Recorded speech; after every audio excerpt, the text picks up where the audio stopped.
Praise the lord. మార్చి 12వ తేదీ 2025.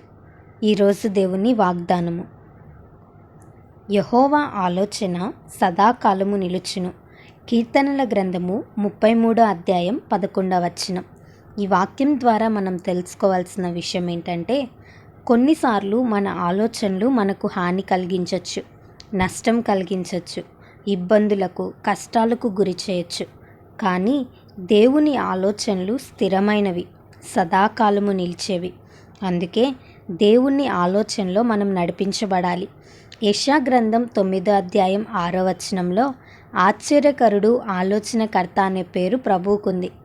దేవుని ఆలోచనలు దెబ్బతీసేవి కావు, నష్టపరిచేవి కావు. నీ సొంత మార్గాలలో నీవు వెళ్ళటం కన్నా దేవుని చిత్తాన్ని తెలుసుకొని దేవుని మార్గంలో నీవు నడవగలిగితే దేవుడు నిన్ను ఎంత అద్భుతంగా నడిపిస్తారో తెలుసా? నీకు చక్కని ఆలోచనలు ఇచ్చి నిన్ను ధైర్యపరిచి కుడికి కానీ ఎడమకు కానీ నీవు తొలగిపోకుండా దేవుడు నిన్ను నడిపిస్తాడు. ఈ వాక్యం వింటున్న నీవు సరైన ఆలోచనలు చేయలేకపోతున్నావా? సరైన మార్గాన్ని బోధించేవారు నీకెవ్వరూ లేరా? మంచి సలహాలు ఇచ్చేవారు ఎవ్వరూ లేరా?